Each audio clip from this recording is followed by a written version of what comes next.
Salut à tous, c'est Alexandra de la boutique d'astronomie Enastros à Strasbourg. J'espère que vous allez bien. Ça y est, les beaux jours sont enfin là. On commence à pouvoir sortir les instruments. Il était temps. Je commençais un petit peu à m'impatienter. Je sais pas vous. Aujourd'hui, je vais répondre à quelques questions qu'on m'a posées sur YouTube ou sur mes réseaux sociaux. J'avais envie d'y répondre avec vous dans cette vidéo. Allez, c'est parti.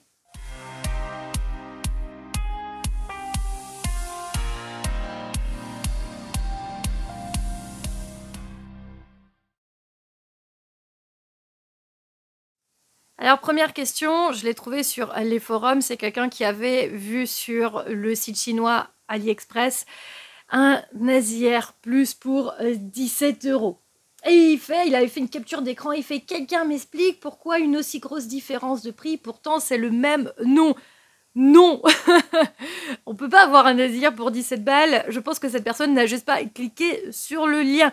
Moi, je l'ai fait. En cliquant sur le lien, en fait, pour 17 €, vous avez juste la queue d'aronde femelle de Lazière, l'accessoire SVO, et en fait, il vous propose plusieurs sélections d'articles, et en fait, ça change, ça modifie le prix.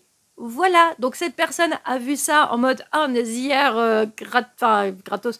17 balles, quoi. Voilà, quand tu connais le prix de ce boîtier-là, tu sais que pour 17 €, non, c'est juste pas possible. Question suivante. C'est une question qui m'a été posée sous la vidéo du Globe Céleste de Haguenau, vidéo que j'ai sortie très récemment. D'ailleurs, je vous remercie parce que vous avez été nombreux à aimer ma vidéo. J'ai fait effectivement une ou deux petites erreurs, mais dans l'ensemble, en fait, parce que j'ai vraiment passé beaucoup d'heures pour cette vidéo, surtout sur le montage. Et on s'en rend peut-être pas compte, mais vraiment, j'ai passé plus de temps sur le montage que sur les vidéos habituelles. Donc, je vous remercie d'avoir regardé ma vidéo. Et donc, on m'a posé cette question, Jean-Michel. Merci, je ne connaissais pas l'existence de ce globe céleste. À l'occasion, pourrais-tu nous parler plus précisément des constellations circumpolaires? J'ai vu un article dans un magazine. Alors, je lui ai répondu spécifiquement, il n'y a rien de particulier. On pourrait traduire le nom circumpolaire, donc de autour de la polaire, mais plutôt autour des pôles, parce que l'étoile polaire, c'est l'étoile qui correspond effectivement, qui est le plus proche de l'axe de rotation de la Terre dans l'hémisphère nord, mais on peut aussi avoir des constellations circumpolaires dans l'hémisphère sud. Donc c'est pas autour de la polaire, c'est plutôt autour des pôles, pôle nord et pôle sud. Et ce sont en fait les astres, pas forcément les constellations, mais vraiment dans sa globalité, tout ce qu'on peut observer, étoiles, amas, galaxies, nébuleuses, constellations qui ne passent pas sous l'horizon. Donc selon la latitude du lieu où vous êtes, eh ben, les astres circumpolaires ne seront pas les mêmes. Et donc, lorsqu'on va aller faire, souvent on représente les photographies circumpolaires, vous voyez, c'est avec, on va laisser faire en fait un temps de pause long, hein, on va laisser l'appareil photo fixe, la Terre va tourner sur elle-même, ce qui paraît logique. Au cours d'une nuit, on va laisser le déclencheur ouvert et donc on voit ce filet d'étoiles autour de la polaire, idéalement se pointer vers l'axe de rotation. Et là, on voit vraiment, c'est très joli d'ailleurs, les photos circumpolaires. Si vous commencez la photographie, essayez de commencer par ça. Il paraît que c'est assez simple. Si vous possédez un appareil photo, pas besoin d'avoir une motorisation ou, non, pas forcément, puisque votre appareil photo, lui, ne bouge pas, donc il n'y a pas besoin de suivi. Vous pouvez même rester en azimutal juste avec un trépied photo. Ça fait une bonne expérience pour commencer l'astrophotographie. Des petits exemples de constellations qui ne passent jamais sous l'horizon: Cassiopée, Persée, la girafe, la petite ours, la grande ours. Alors la grande ours, je crois qu'il y a quand même les deux étoiles des pattes avant qui passent un peu sous l'horizon. Capella, par exemple. Capella, c'est super intéressant. Capella de la constellation du Cocher, hein, c'est une étoile quand même relativement lumineuse, visible principalement sur la période hiver et printemps en début de soirée. Et en fait, Capella, c'est super génial parce qu'elle passe vraiment, en tout cas, moi, ici, à Strasbourg, c'est vrai que j'ai pas précisé, j'ai dit avant, ça dépend de la latitude, et puis du coup, j'ai oublié, depuis Strasbourg, elle passe vraiment, mais ras à l'horizon, je sais pas, 5-6 degrés de l'horizon, et c'est super génial parce que en été, en milieu de nuit, elle est vraiment super basse et elle commence à remonter et on pourrait se penser, c'est quoi cette tasse? C'est quoi cette étoile? C'est Capella. Alors je sais pas si je vais retrouver la question, mais ça va être assez rapide parce que je trouve ça assez drôle.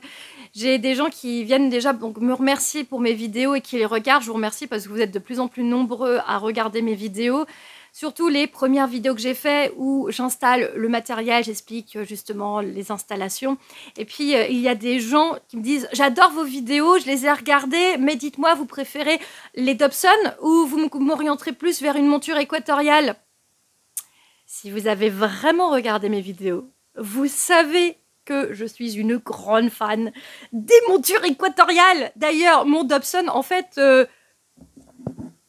voilà. Mon Dobson, je l'utilise pour poser mon ordinateur pour les questions. Pour vous dire à quel point... je suis pas fan, en fait.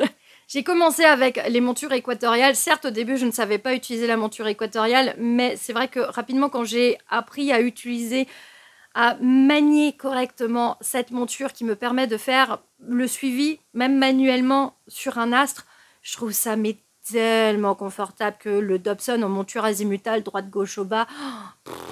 Après, voilà, c'est sûr, on a un énorme tube. Personnellement, je préfère favoriser un petit instrument qui va nous permettre, d'ailleurs, qui se sort plus facilement aussi, hein, on l'oublie très rarement, mais c'est vrai que c'est quelque chose que moi, j'ai tendance à vraiment mettre en avant, la motivation de la sortie de l'instrument. Et instinctivement, c'est vrai que je ne vais pas aller observer pendant des heures.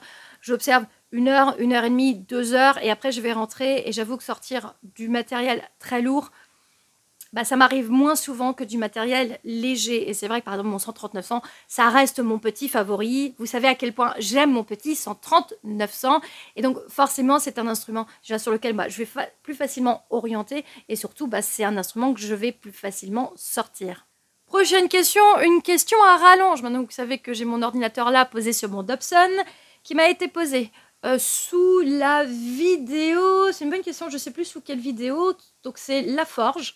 La Forge, comme dans Star Trek, La Forge. Ce serait cool si c'était ça la ref. Alors, salut à toi, je suis Astram, je pense qu'il manque le R.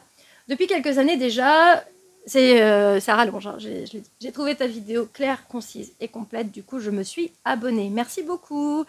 Je cherche le meilleur compromis pour monter un setup astrophotographie léger et facilement transportable, étant donné que je fais énormément de nomades, je suis fatiguée de transporter une tonne de câbles. C'est ce que je vous disais avant, hein, je vous ai dit, hein, le matos léger, hein, voilà, on en revient. Du coup, pour faciliter les choses et simplifier au maximum, je pensais à m'équiper autour de la caméra Standalone Auto Guider Revolution Revision C, qui est franchement ultra efficace pour l'avoir testé avec des potes et qui prend en charge la mise en station de l'autoguidage et le goto.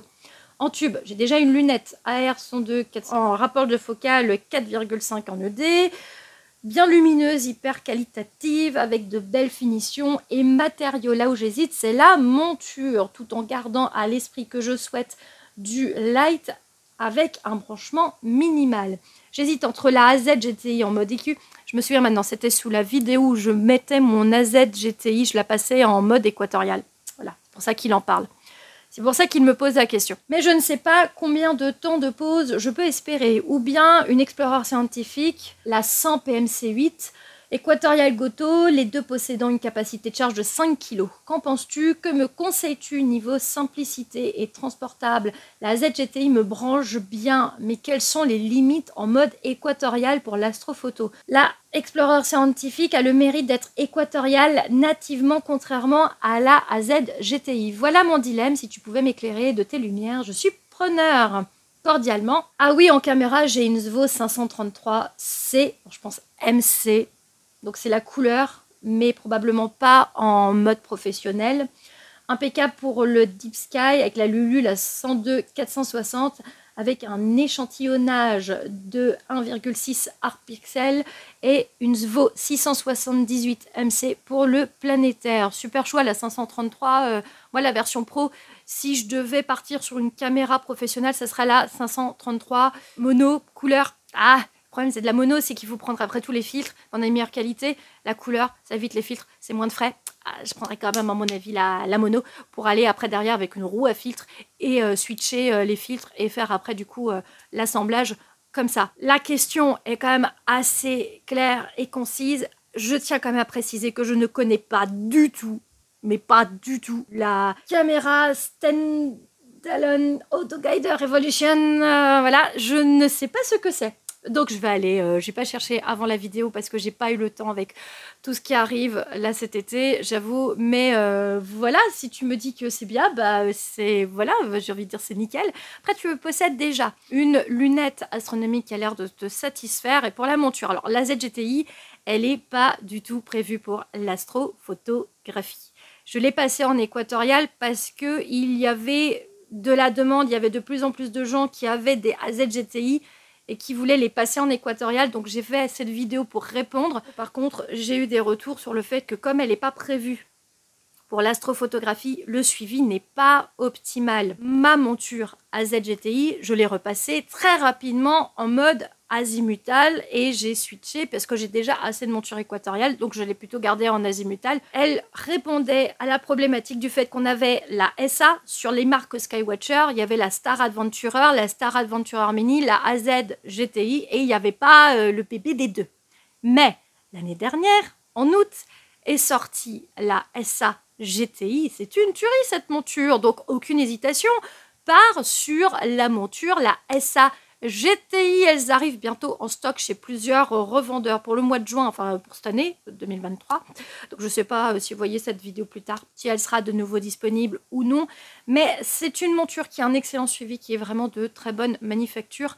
Là, sur le coup, Skywatcher, faut pas se mentir, ils ont fait... C'est une très bonne monture. Je lui mettrai un petit détail, au-delà du fait qu'il y a le cache qui s'en va tout seul et la vis est toute petite, hein, voilà, ça je pense que vous l'avez vu, si vous vous intéressez à cette monture, vous avez dû le voir dans d'autres vidéos. Elle a que 5 kg de charge. Ah, dommage, dommage. À 7 kg, elle aurait été parfaite. Parce que 5 kg, je trouve que ça reste quand même super limité. Mais je crois que c'est fait exprès. D'ailleurs, deuxièmement, si je ne me trompe pas, la AZ-GTI, c'est 5 kg de charge, mais contrepoids inclus.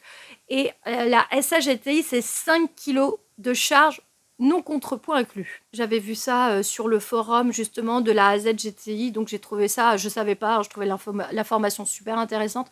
Mais moi, je te conseillerais, du coup, de partir. C'est une monture qui est quand même relativement légère. Il y a un contrepoids, effectivement, comme toutes les montures équatoriales, qui pèsent son poids, un contrepoids, mais c'est une super monture et avec la lunette que tu possèdes, elle sera parfaite. Je ne connais pas non plus la monture que tu cites, la Explorer Scientific, la Exos 100. Je ne l'ai jamais testée, donc je ne pourrais pas te donner un avis concret. J'espère un jour pouvoir tester le matériel Explorer Scientific, car j'ai eu le catalogue en début d'année.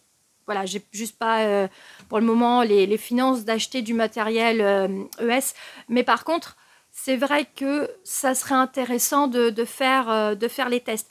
Si pour ceux qui veulent faire du méga nomade, vous n'avez pas envie de vous embêter avec tout l'astrophotographie complexe, des lunettes, des montures et vraiment tout ce qu'il y a derrière, mais vous n'avez pas vu l'information de la bombe de ZWO, la marque ZWO, ZWO pour ceux qui préfèrent, a sorti une information, là récemment, il y a 2 semaines, 3 semaines au moment où je vous fais la vidéo, mais un truc, mais démentiel. Le Seastar. À un prix, mais défiant, mais tellement défiant toute concurrence. Les Chinois, quoi, enfin, c'est incroyable. Je vous refais le topo. Si vous me suivez, vous savez que je possède un Vespera de Vaonis. Donc, ce sont ces instruments que l'on pose, qui font tout seul. Alors, vraiment, tu poses, tu mets ton appli, elle va faire son étalonnage. C'est de l'azimutal, donc il n'y a pas de mise en station. Et donc, tu poses, elle fait tout. Tu lui dis, va pointer ça. Et il y va. Je suis extrêmement contente de ma petite Eve, donc mon Vespera que j'ai acheté en Kickstarter il y a quelques années maintenant, que j'ai reçu l'année dernière. J'ai eu l'occasion de l'utiliser à diverses reprises en complément d'un instrument d'observation. Donc moi, c'est ce que je fais, je suis principalement une visuelle. Je pose mon Vespera, je lui dis, va me photographier ça, je lui laisse 30 minutes, et moi, pendant ce temps-là, à côté, j'ai mon 13900 et je fais mes observations. Il y a, bien sûr, donc ils ont différents modèles, ils ont donc le Vespera, le Stellina, le premier de 2015-2016, et le Hyperia, celui qui est super chéros, mais qui est super gros, qui est super impressionnant. Il y a également donc une autre marque, toutes les deux donc sont françaises. Il y a Unistellar avec le Equinox et le Ivescope. Et donc dans le même esprit d'instruments optiques astrophotographie, ZWO lance leur instrument du même style, le Seastar. Je mets des photos, enfin là, je vous regardez, c'est le site. C'est une bombe, car il est en précommande actuellement pour 400$. Attention, si vous le prenez sur le site de Zouch, vous pouvez avoir aussi de la douane derrière. Et il est actuellement, donc il y a une petite promo, mais à partir de juillet, il repasse à 600-700$. Donc là, pareil, nous, on l'a donc en euros. En France, on a eu le catalogue, l'information la semaine dernière, 560€. Et je crois qu'il repasse à 700€. Je vous mets en dessous, j'ai plus par cœur le tarif. C'est une tuerie. C'est une tuerie. Bien sûr que je vais en prendre un. Vous pensez quoi à ce prix-là? Je vais faire mon comparatif avec le Sistar et Eve, l'un à côté de l'autre, exactement dans la même soirée, avec les mêmes conditions et les mêmes astres pointés. Hop, on va aller comparer ça. Alors, personnellement, excusez-moi, mais je vais quand même le dire, aller afficher que ce n'est pas le futur de l'astrophotographie, c'est une hérésie. C'est vraiment, excusez-moi, mais une énorme erreur. Il faut, enfin, je veux dire, c'est clair là, c'est devant nous, ça c'est le futur de l'astrophotographie. Alors, certes, il n'y a pas de mise en place, mais c'est tout l'intérêt justement. Comme ça, on peut profiter, comme pour les gens comme moi qui font du visuel, on peut aller profiter d'une observation et de l'apprentissage du ciel, aller repérer ces astres manuellement, à faire une petite mise en station, manuellement, un petit suivi, manuellement, à l'ancienne. Et à côté, l'instrument, lui, il va aller faire son boulot. Les instruments qui sont en train de sortir, donc déjà donc, ceux de Vaonis, ceux de Unistellar, et bien sûr le Sistar de Zwo, ça va être une révolution dans le monde de l'astrophotographie. Vraiment, c'est un truc démentiel là qui est en train de sortir. Ça va tellement simplifier. Alors, par contre, j'avoue que ce sont des petits instruments, c'est des petits diamètres, petites focales, donc faut pas s'attendre à avoir du grossissement aussi important qu'avec des tubes Newton 200, 300 ou avec par exemple des Mellon, des Richter Chrétien, les Plane Wave. Oh, les Plane Wave, ça c'est mon rêve quand même, hein. J'avoue qu'en visuel, je vous mets une photo. Ouh, le Plane Wave 500 là qui viennent d'annoncer en sortie. Oh, oh, sur un poste fixe avec un dôme qui s'ouvre dans un petit jardin. Oh, un jour peut-être. Pas pour tout de suite, hein, j'ai pas d'argent pour le moment.